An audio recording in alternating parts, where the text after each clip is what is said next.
Do you often feel anxious or exhausted? Maybe you've been accused of being too sensitive.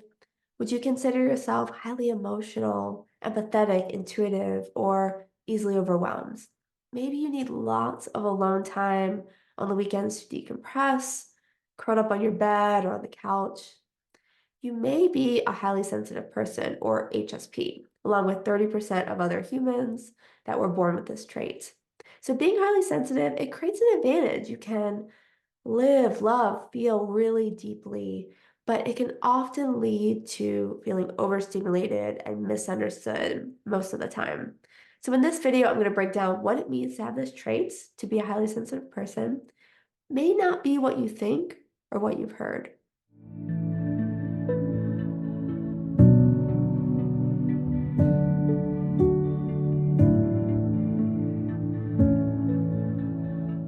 High sensitivity is an innate trait. 30% of humans are born with it, and it's also found in over 100 other species, from primates, fish, mice, and insects to many others. So, scientifically, we call this sensory processing sensitivity, but most people refer to it as highly sensitive person or HSP, which just means that your nervous system is more attuned to your environment and your brain works a little bit differently, is more active in areas that process emotion, deal with empathy, plan and process information, and a few others, which I won't get into here. But just know that you are wired a bit differently, which means you're going to have a different experience in the world as a highly sensitive person. So, noticing so much is really helpful from an evolutionary standpoint, although it's changed over the years how HSPs are helpful in society. So just think about it this way. When we were dealing with predators and knowing what foods to eat, HSPs were really integral in putting together little subtle details, recognizing little subtle dangers, and remembering what was safe and what was not, what's happened before, and what we should do going forward. And HSPs have often been the emotional leaders, the healers in communities, and more presently are responsible for all the practical things like remembering to change the smoke detector batteries, getting preventative health visits for everyone in the family, buying the perfect gift, or knowing what people in the family need when they're going through a hard time. So we offer a lot of value and serve a big purpose in society and keeping everyone alive and safe and emotionally fulfilled. Being highly sensitive is not the same as introversion, autism, ADHD, trauma, or anxiety, although you probably have heard some of these misconceptions about the traits. 30% of HSPs are actually extroverts. And high sensitivity is a form of neurodivergence since our brains are different, but not exactly the same as autism or ADHD. Different experiences there between the three, although they can overlap. And being highly sensitive is not a byproduct of trauma. It's not trauma induced, although HSPs are more impacted by traumatic events and environments. While we're more aware of our surroundings, it's more in a calm, observant way and not in the same way as a trauma response would be more hypervigilant or fear-based. And HSPs do suffer more with anxiety and depression, especially when overwhelmed or going through chronic stress. But when we're feeling balanced, supported, we thrive actually more than non-highly sensitive folks. And there are overlaps between all of these pieces: introversion, autism, ADHD, traumatic experiences, mental health struggles for some HSPs, but not all. So we don't want to put these all together because they're not inherently a result of being highly sensitive. So it's important not to assume that because they're not always connected. And when we do make this assumption, it can minimize or invalidate individual HSPs' experiences. So with over 1.8 billion HSPs on the planet, that's a lot, 30% of humans, we're all different, but we do share four common characteristics, which was identified by Dr. Elaine Aron, who wrote the seminal book, The Highly Sensitive Person, who spearheaded a lot of the research over the last 30 plus years. So let's go through those, which can be put into the acronym DOES, DOES. So the first characteristic is called depth of processing.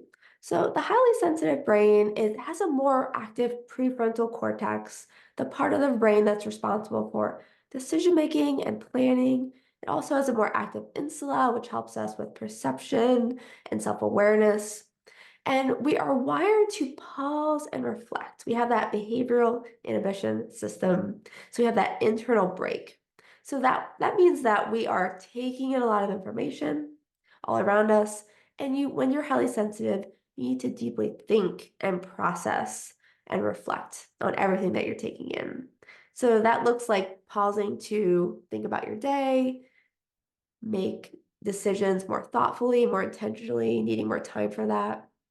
And you're also going to take longer to make transitions of any kind, whether that's getting in and out of the shower, getting up in the morning out of bed, getting in and out of the car, switching tasks at work from email to meetings or anything else that you have to switch during the day. So you're going to need more time for all of those. And the second characteristic the O in does is overstimulation. So when you're taking in so much, you're processing everything so much, when you're noticing so many subtle details in your environment, you're more emotionally impacted by what you're going through. You're taking in a lot of input, you're going to be more emotionally and physically exhausted and overstimulated by that. The E in does, that stands for emotional responsiveness and empathy.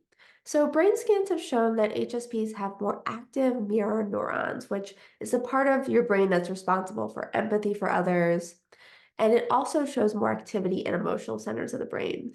So you're feeling all of your emotions, positive and negative, more intensely than folks who are not highly sensitive. So you have a much more bigger emotional range and you're feeling for others and noticing what they need a lot more. Let's talk about the S in does. And that stands for sensitivity to subtleties or sensory stimuli. So as an HSP, you're noticing subtle details that others miss, nonverbal cues, small changes in your environment. This isn't to be confused with that hypervigilance that folks that have gone through trauma experience. It's just a calm awareness of your surroundings. And you're going to be more attuned or aware and potentially impacted by things like bright lights, loud noises, strong smells, rough textures. Every HSP is different, but a lot of times we have certain sensory overstimulation. So just as a reminder, HSPs, you're born with this trait. And it does impact how you experience your environment due to something called differential susceptibility. So that means you are more impacted by negative, stressful, unsupportive environments or experiences. You could be more likely to be shy, neurotic, anxious, suffer from mental health or physical health issues as a result of that stress. But on the flip side, the positive side of differential susceptibility is that you're more impacted by positive experiences, relationships, therapy, friendships. You soak up the good like a sponge, and you're going to thrive more than the other 70% of the population who are not highly sensitive. So, this is our gift. Even though it can be harder, more overwhelming to be highly sensitive, it can also there can be a lot of advantages and strengths to having this trait. I would love to hear how sensitivity shows up for you. And if you have any questions about having the HSP trait, please share those in the comments below. And you can also check out my You Might Be Highly Sensitive series for how being an HSP actually shows up in real life. What does it really look like when you're an HSP? And if you're just realizing that you're highly sensitive, welcome. Check out the description below for more resources, including my free sensitive self-care workshop. So thank you so much for watching, and I'll see you next time.